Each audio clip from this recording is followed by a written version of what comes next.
We are in full off-season mode. The NBA Draft Lottery is officially 2 weeks away. That's sneaking up on us. And so it's time to indulge in an exercise. Our community mock draft, what we learned or what I learned from what you guys think about the Orlando Magic's NBA draft prospects. We'll get to it now in Locked On Magic. You are Locked On Magic, your daily Orlando Magic podcast. Part of the Locked On Podcast Network. Your team every day.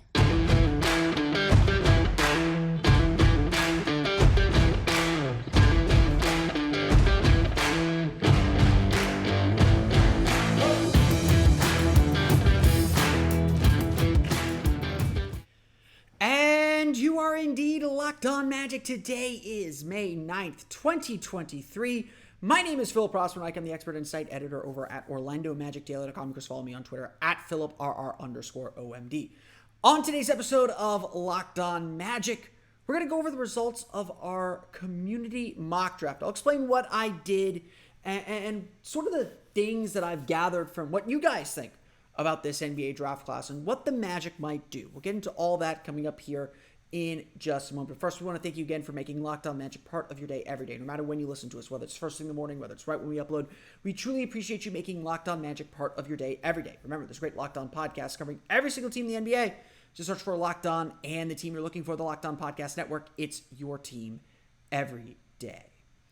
Today's podcast is brought to you by the Gametime app. Download the Gametime app, create an account, and use code LOCKEDONNBA for $20 off your first purchase. Last minute tickets, lowest price, guaranteed. So, over the past week, I released my first mock draft, my first stab at trying to figure out what to make of this draft class and how the draft might shake out last Wednesday. Or not last Wednesday, I don't know when I released it. I at least released it last week. And I thought it would be a good idea to try and get a sense of what you guys think. And so over the course of the last week or so, I've put up a poll just asking if the Magic have the first pick, who do they take? Obviously, that answer is Victor Wembanyama. We're not idiots here. But we would go through the entire lottery, which is where the Magic could have both their picks. And I just asked a simple question. If the Magic had this pick, who do they take? And the reason why I did this is I wanted to just, get a sense of what Magic fans are thinking and some of the strategy that they have and the prospects that they like. I wanted you to argue with the options I gave you. I wanted all of that. And I just wanted to kind of see what the general consensus was on this draft class among fans. Obviously, I'll provide my 2 cents. I have my thoughts on this draft class as well. And some of the results were obvious. Victor Wembanyama, in a poll, and this is not scientific at all, in a poll that had 540 votes, 91.1% of people voted for Victor Wembanyama for the number one pick. If you're voting for Scoot Henderson, Brandon Miller, or Amen Thompson, I don't know what to tell you. It's Victor. Victor's going to be the number one pick, and I don't know how. Honestly, I don't know. I get there's some injury concerns, I suppose, because human beings aren't supposed to move the way that he does, but that's the number one pick. That is a surefire number one pick as there's ever been. Scoot Henderson won the vote for the second pick, 71.3% to 26.1% over Brandon Miller, which certainly speaks to a need that the Magic have. The Magic need a guard more than they need a big forward, and I would agree with that. I have Scoot Henderson number 2 on my board. I'll release a new big board probably next week. I guess not next week. I'll probably release it over the weekend. I'm going to try and get that out before the combine begins, just so we have a sense of where the Magic stand. After that, obviously, there's that top 3. And after that, it starts to get a little hairy, and it starts to become a little clearer what Magic fans value. Now, I would argue still that Amen and Asar Thompson are the better players and the better prospects. And I sit here usually on draft day, and I'll argue, and there are all these traps that we fall into. We overthink things. Why was Paolo Banchero the pick at number 1 last year? The answer should have been obvious. He is the best scorer. He is the best star. He is the best player because he simply knows how to put the ball in the basket. All the other stuff, all the things that we nitpicked about his game are nitpicks. They're there to talk us out of the obvious answer. And so I think that's a big trap that a lot of us, it's not just me, it's a lot of us fall into when it comes to the NBA draft. Focus on the simple answers. But I will say this about this draft class. I haven't done my tape study yet. I haven't really kind of done my deep dives. I usually start that right after the lottery. I want to know where we're picking before I commit to which prospects I really need to study and have a good understanding of. But I will say this. There's your top three. Wembanyama, Miller, Henderson. Those are your top three. After that, there's maybe a tier of Amen and Asar Thompson and then Cam Whitmore. But even at that tier, even in that grouping, it definitely feels like every player in this draft class has a weakness. In fact, it did not take long to when I started doing these polls that people started asking and requesting, like, is there a trade option? Because I don't like any of these choices.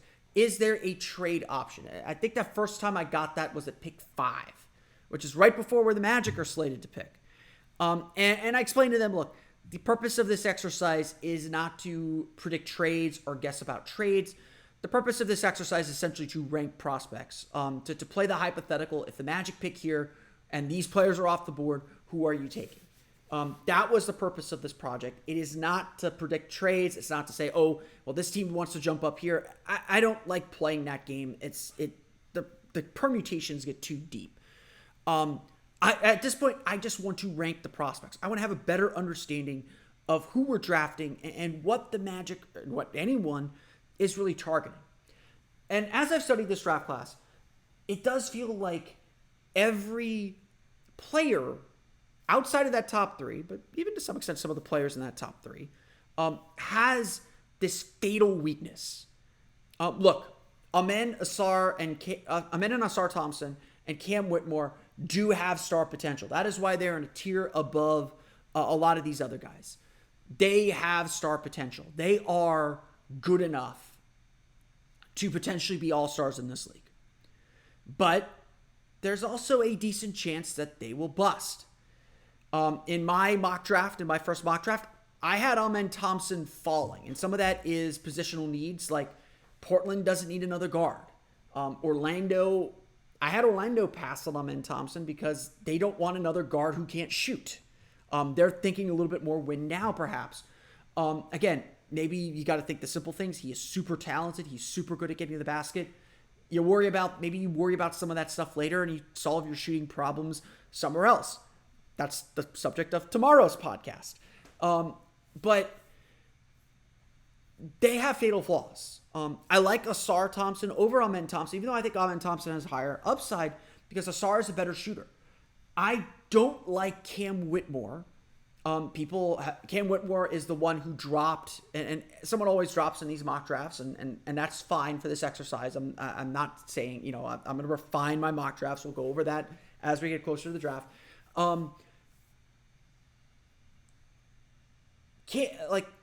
Cam Whitmore bothers me a little bit because he didn't shoot the ball particularly well in college. And you can explain some of that as, he was on the ball. He had to shoot a lot more.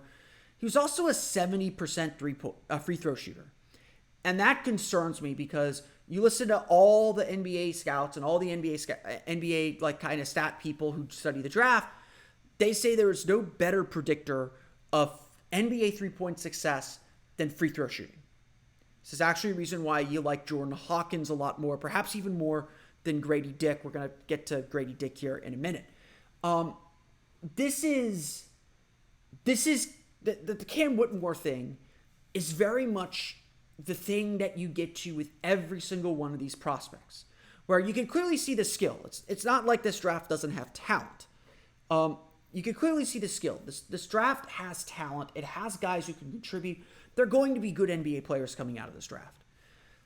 But there are also a lot of downside to a lot of these players. Downsides that are tough to overlook. Amen Thompson is an incredible athlete. He and his brother, though, played in a league that is, Kevin Ollie did a great job coaching them and preparing them for the league. And They both had good seasons within the context of their leagues, but their league is a complete unknown. How does anyone translate from the league that they're playing in, Overtime Elite, into the NBA? No one's done what they've done, and the level of competition that they're facing, just from a talent perspective, isn't at the same level. So what they did at that level, how's that going to directly translate? Now, they are both talented. I think that they will both figure it out. It might take a little bit longer for them to kind of get up to NBA speed. College guys take a long time to get up to NBA speed. Them doing it is going to be is going to be even more difficult. But they're both super skilled at getting to the basket. They're both super athletes. They will find a way to fit in to this league. That's what they do. That's what these good players do. And so, even at the top of this draft, talent matters. You take the best player available in any draft. I'm a firm believer of that. Take the best player available. You never know what it's going to turn into. Cover yourself on the downsides. If the downsides are too much, pass on the guy. But if the guy has extreme upside, it is not bad to have more stars. You can figure that stuff out. They can play a role and they can step up. We're seeing consistently in these playoffs, and every playoff series, honestly, you need guys that are gonna be able to step up. The Magic are going to deal with injuries. Let's be real about it. The Magic are going to deal with injuries. They're going to need guys off their bench who can step into starting roles and maybe play 10, 15 games above their station, above their heads, and be able to do that in a playoff series. And so it's not bad to add talent. But obviously shooting is the focus, and shooting was the big focus in our community mock draft as well. We're going to talk about what the Magic did, or what fans thought the Magic should do at their pick. We'll get to that coming up here in just a moment. But first, it's time for a quick word from our friends at Gametime. There we go. We've all had that situation. We find out about a game late. We find out about a concert late. We decide on a whim to go to the game, and we want to make sure we get the best prices to that game when we decide to go, whether it's a week before, whether it's right at tip-off. And Gametime is the perfect app to help you get the best price for tickets, no matter when you decide to go. Gametime is the place for last-minute ticket deals. Forget planning months in advance. Gametime has deals on tickets right up to the day of the event. Get exclusive flash deals on tickets for football, basketball, baseball, concerts, comedy, theater, and more. The Gametime guarantee means you'll always get the best price. If you find tickets in the same section en route for less, Gametime will credit you 110% of the difference. Snag the tickets without the stress with Gametime. Download the Gametime app, create an account, and use code LOCKEDONNBA for $20 off your first purchase. Terms apply. Again, create an account and redeem code LOCKEDONNBA for $20 off. Download Gametime today. Last minute tickets, lowest price guaranteed. So, again, I don't want to dive, you can see the community mock draft. It's up on OrlandoMagicDaily.com. I don't want to dive necessarily specifically into each individual pick because, as fun as this conjecture stuff is, and it certainly gets clicks and downloads, and I'm happy for that. Don't get me wrong. I'm always about the why. We get a rumor that comes out. I tell my writers this at OrlandoMagicDaily.com, I don't care about breaking down your fake trade. Fake trades don't interest me. What interests me is the why. Why is this the thing to pursue? Why is this the player to pursue? We can figure out how to make it work, but don't break down why this team does this, or, make it realistic, obviously, but it's got to be about the why. And that's what I wanted this exercise to be, because in addition to the poll, I asked you to explain yourself in the replies. Reply to me with why you're taking the player that you're taking. And at the end of the day, this turned into a bit of a complaint session, which I am perfectly fine with. I learned a lot from that. We're going to talk about some of those things that we're learning here throughout the course of this episode. But at the end of the day, I think we all kind of have come to the same conclusion about what the Magic's goals are in this draft and what the Magic have to do. In my mock draft 1.0, I had the Orlando Magic taking Grady Dick. And I wrote this on my post because the fans agreed. They had, in our community mock draft, Orlando took Grady Dick. Here's the poll that I put up. Asar Thompson, Grady Dick, Cam Whitmore, Taylor Hendricks. Grady Dick got 43.7% of the votes. This was posted about a week ago now. 151 votes. Not a huge sample. I'll admit to that. Follow me at Magic Daily for the next time I do one of these poll projects. Be sure to turn those notifications on for when I tweet. I do tweet a little bit, so I'll fair warn you on that. But to see a super talented player like Asar Thompson, Cam Whitmore is a guy that a lot of people do think have star potential. I had someone argue very passionately about Cam Whitmore being the pick for the Magic. Taylor Hendricks is a fan favorite. I'll talk a little bit about the game theory coming up on him. But at the end of the day, at Denice one said the thought that I had. It kind of gets to the thought that I have.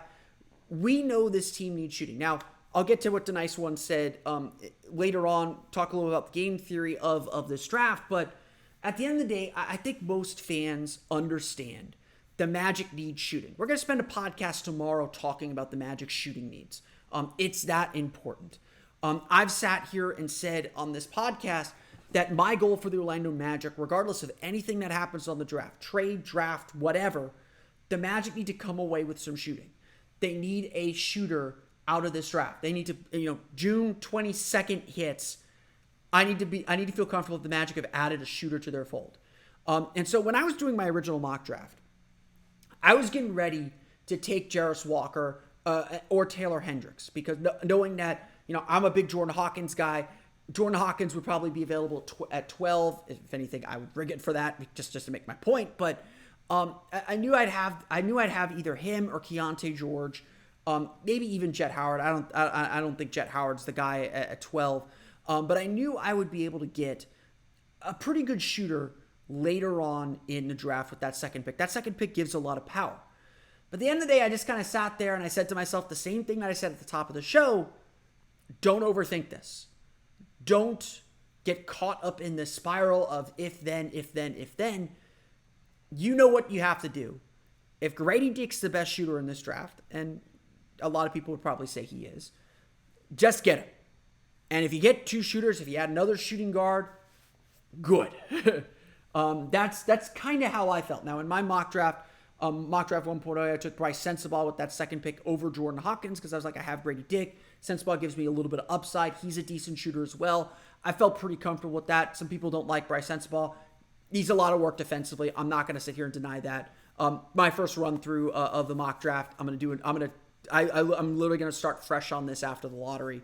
Or I may do an updated version of my mock draft immediately after the lottery, but just with where the picks land, and then I'm going to do a fresh one like shortly after. So I'm not going to let that one sit. Don't worry, we're going to be doing this. We're going to be doing maybe not this community mock draft exercise again because it's a full week of kind of prepping it together, but we will be doing more mock drafts and be talking about some of the scenarios throughout the course of the next month plus as we get ready for the NBA draft. At the end of the day, we all know the Magic need shooting though. And so getting shooting first is not a bad thing. Now, there is some gamesmanship that has to go. And this is where I want to get to what JD at DaNice, that's _NYCE1, thank you for the comment here, said, I want the fan base to know this front office will not draft shooting, especially at number 6. They rather buy free agency or develop shooting. You don't spend a high value asset on a specialty. And to that point, I think there's something there. Like I said, you don't want to overthink things. And talent is talent is talent is talent. And I'm a big believer in the draft. You take the best player available. And honestly, if Asar Thompson is there at 6, take Asar Thompson. You can develop his shooting. He showed good signs of his shot improving over the course of his season, again, for whatever that's worth. Cam Whitmore certainly has some shooting capabilities and a little bit more upside as well. I have Grady Dick a little bit over. I might have Grady Dick over Cam Whitmore, but and even Taylor Hendricks, better than average shooter for a guy his size. He has star potential. He's certainly more versatile defensively. If you're drafting Grady Dick, you are drafting a shooter. That is his role. He's not going to do much more than that. So to JD's point, he's right. you don't just draft a specialty, especially that high. That's one of the reasons why I'm kind of lower on Jarris Walker. I think he's a really smart player, but his lack of offensive push, we saw Draymond Green freaking pass up a potential game-tying layup and make a ton of mistakes because he didn't want to shoot the ball around the basket in Game 4. You need guys that are going to be able to score and put the ball in the basket at the end of the day. And so I get that point, and I don't necessarily disagree with it. I think you always take best player available. Now, Grady Dick might be far and away the best shooter in this draft. And that is clearly a premium. That is clearly a skill that is at a premium in this league. If finding shooters was easy, the Magic would have a few. The Magic haven't had a great shooter since J.J. Redick and Ryan Anderson left. And that's all due respect to Aaron Aflalo, who was solid. They need a volume shooter. They need someone who's just in there to take 7 shots a game and 6 of them are threes. There's a commenter on our Facebook page, absolutely hates Gary Harris, thinks Gary Harris is a waste of money. And honestly, I tell him, like, the problem with Gary Harris isn't what you're saying. The problem is Gary Harris doesn't shoot enough. We need Gary Harris to shoot 5, he shoots 4 some odd threes per game. He needs to be at 6 or 7 to be really effective. And that's on the Magic to get him those shots. And Gary Harris is a smart player. He's not going to take bad shots. But you need volume three-point shooters, I think, to be successful in this league. And that's, again, part of, I think, the question mark that comes with a guy like Grady Dick. Because Grady Dick might be the best guy on the board, but he also might be a very limiting player. You're getting him to be a great three-point shooter, and he will be. But what else are you going to get from him? Is he going to be a defensive liability? And I think those are indeed fair questions to ask. The other aspect that comes with this 6th pick is the gamesmanship. And so we're going to take our little break here. I do have to pay some bills. We're going to take a little break, talk a little bit about that gamesmanship, and then what else we learned from the course of this community mock draft. We'll get to that coming up here in just a moment. But first, a quick word from our friends at PrizePicks. The $1 million daily Superflex promotion is going on right now at PrizePicks. Every day of the NBA playoffs into the NBA Finals, one PrizePicks user will win a chance at becoming a millionaire. One entry placed after 8 a.m. Eastern Standard Time will be randomly selected each day. Whoever placed that entry will be given a 6-pick flex with the following payouts. 6 correct picks will get you $1 million. 5 correct picks will get you $80,000. 4 correct picks, $16,000. Full details can be found at prizepicks.com/million. You must opt in at this link to be eligible for the $1 million entry. Once you opt in, all you have to do is play the game like normal, and you can be the lucky winner. PrizePicks, if you don't know, is fantasy, daily fantasy made easy. It is the best daily fantasy game that I've ever played. There's no confusing scoring system. There's no hoping and praying that you're in a pool that can get you a winner. No hoping and praying that you're just going to get your money back. This is all about you and your ability to read the game. All you have to do is pick 2 to 6 players. If they go on to score more or less than their PrizePicks projections, you can win up to 25 times your money on any entry. There's no competing against other people. It's really just you versus the projections available. PrizePicks offers projections on any sport that you watch, including NBA, NFL, MLB, NHL, PGA, college football, men's college basketball, women's college basketball, and a whole lot more. Entries can be made in 60 seconds or less. It's really that easy. They offer safe and fast withdrawals, and they're currently operational in more than 30 states, including here in Florida, as well as Canada. Download the PrizePicks app or go to prizepicks.com to sign up and play daily fantasy sports. First-time users can receive a 100% instant deposit match of up to $100 with promo code LOCKEDON. If you deposit $100, PrizePicks will give you $100. If you deposit $50, PrizePicks will give you $50. Don't forget to enter promo code LOCKEDON and sign up for an instant deposit match of up to $100. So let's talk a little bit then about the gamesmanship that comes into play when we're talking about the Orlando Magic's pick with the 6th overall pick. The Magic are expected to have 2 picks. If they don't have 2 picks, I think that changes the equation a little bit and changes some things a little bit. But if the Magic end up with 2 picks, then they have the chance to kind of cover themselves. There are, Grady Dick, depending on how highly you rate Grady Dick.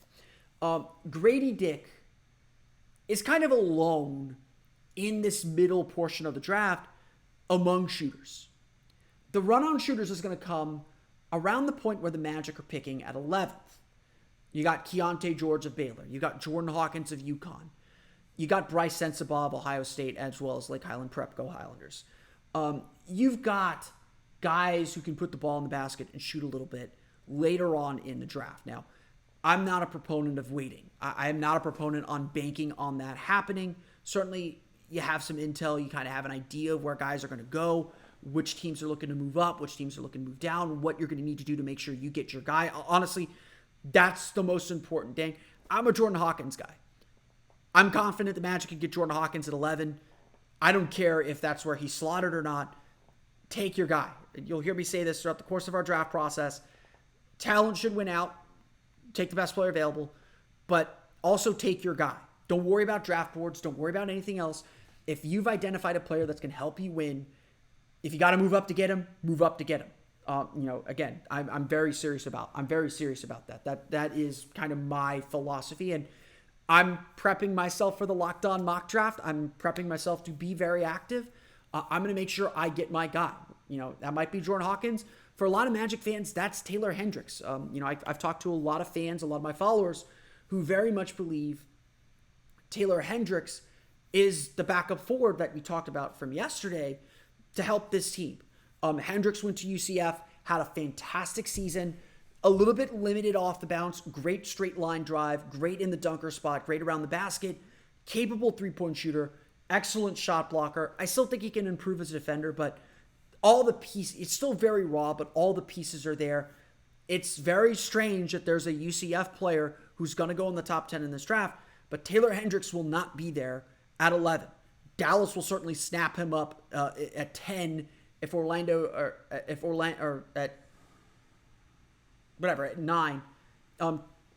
Dallas will snap him up at 9. I've got my draft board in front of me. Dallas will snap him up at 9 if Orlando doesn't take him at 6. He is going to go in the top 10 in this draft. And so if the idea is, okay, we like Jordan Hawkins, we can get him at 11, go fill another need, go get another player that you rate highly. And look, Taylor Hendricks does have star potential. Taylor Hendricks could be a really good player. He's got a long way to go to get there, but he could be a really, really high-value player in this league. Someone that could do a little bit more than just be a specialty player like Grady Dick is. Someone that can be a little bit more versatile, and if that's what you value, you go do it. I'm not here to tell you you're wrong or right in this draft. I have my opinion on things. You have your opinion on things. The only opinion that matters is what Jeff Weltman thinks at the end of the day and what the Magic's big board ultimately looks like. I hope I can be a little bit educated, tell you what I think, what the Magic are thinking, but obviously there's a lot more at play in all of this. When we got to a little bit deeper into the draft, into our community mock draft, so let me pull up what we have a little bit deeper. We had Taylor Hendricks going 8 to Washington. I had him going 8 to Washington as well. So again, I don't think he is going to last deep into this draft. A lot of people like Anthony Black, the guard from Arkansas, a really good defender. We ultimately got to the 11th pick, and I didn't put Jordan Hawkins on the poll. I imagine if I did, it would have been closer. Keontae George was the ultimate winner with the 11th pick, 32.5%. You can see how close it is. 32.5% to Keontae George, 28.2% to Kason Wallace, 20.5% to Bryce Sensabaugh, 18.8% to Nick Smith. That's about as close as you can get in a poll, 117 votes in that specific poll for the Magic's 11th pick. I like Keontae George. I will admit, I think I have Jordan Hawkins ahead of him. While I think Keontae George is really good off the dribble, able to get into the basket. His three-point shooting dipped so much, and his free throw percentage, I will bring this up. Free throw percentage is really bad. 79.3% on free throws is not terrible, but it's not great. He had to shoot a lot off the dribble, and he just tailed off so much at the end of the year. It's kind of a bad rap on him. He struggled a lot in big games, in big moments, against the Kansas, against Texas. You got to be able to show up in big games. Didn't show up in the NCAA tournament at all either. That's a huge concern. Playing against the best competition, are you going to be able to put up the same numbers? And I think that's a big issue. Jordan Hawkins, to me, honestly, at 11, I'm pretty locked in on Hawkins. Hawkins' stats are really impressive to me. Let me give you Hawkins' stats just to give you something to kind of chew on. Jordan Hawkins, let's see, do I have the stats here? I do not. Jordan Hawkins, I think, shot like mid-80s free throw percentage, like 38% from three, was a leading scorer for UConn. Shoots really well off the move, just all the things that you like to see from NBA players. I'm going to advocate pretty hard for Jordan Hawkins to be the pick with that Bulls pick, regardless of where that lands. I think that he fits this team perfectly, gives him a little bit of versatility. He's 6'5", he's on the smaller side, but yeah, is built well. He's got an NBA body already. I think that, he comes from a really good program. He's a sophomore, so he's not a freshman. That's probably why he's not higher. Looking at some of his numbers, I think he might honestly be a better shooter than Grady Dick, or at least statistically might be a better shooter than Grady Dick. Getting the volume up is probably going to be a big thing, but he's a better free throw shooter than Grady Dick. And again, you'll hear a lot of NBA people, they'll tell you free throw shooting is a better indicator of whether you can make threes than your actual 3-point percentage in college, because that line is just a further step back. Now, Grady Dick's got a great form. He's got a great shooter. I'm not going to sit here and tell you that drafting Grady Dick's a bad idea, but when it comes to shooters, I really like Jordan Hawkins. I got some more studying I got to do on these guys, but I just looking at the numbers, I really like this kid. I've watched a little bit of video on him. Obviously, I watched the NCAA tournament. I really like this kid and what he can bring to the table. So, just to wrap things up then, this draft is not about finding your star. Magic obviously already have their star. Now, obviously, you get Victor, you get Victor. You get Scoot, you get Brandon, you get Brandon. You get the Thompson twins, you got Whitmore. This draft is not about finding a star for the Magic. At the end of the day, this draft is about finding the right guy to fit in with this team. This draft is about finding a guy who can add to what you already have and begin to enhance it. We are looking for role players. We are looking for guys that will make this team's life easier, that will be able to contribute into playoffs. And to me, that's still the big goal. It is worth noting, so many people, especially when we got to where the Magic were picking, and even later, a little bit later into the lottery where the Magic could pick if Chicago falls a little bit in the draft. It's very unlikely.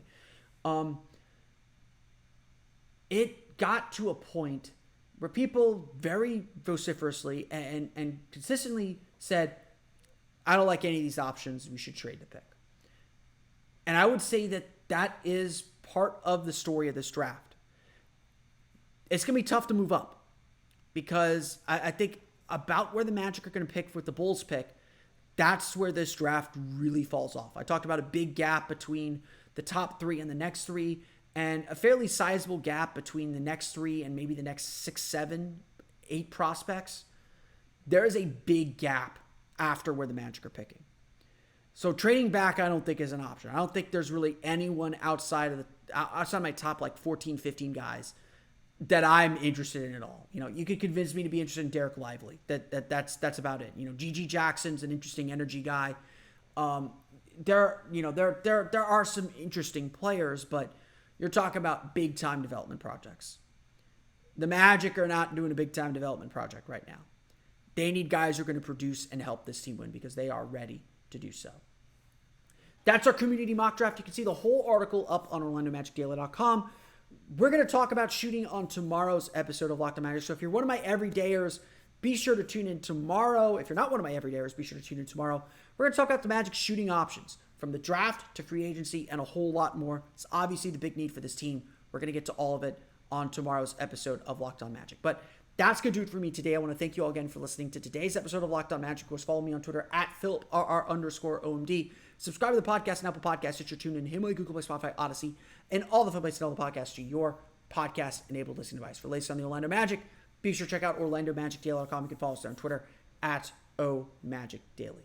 We want to thank you again for participating in our community mock draft on OrlandoMagicDaily.com. Hope this helped introduce you again a little bit to the draft class. We're going to be doing plenty more draft coverage over the next couple months, weeks, whatever it is. A lot to get to, as the Magic should be very, very busy on draft night and very, very busy throughout this offseason. But until next time, for Orlando Magic Daily and Locked On Magic, this has been Philip Rossman-Reich. We'll see you all again for another episode of Locked On Magic.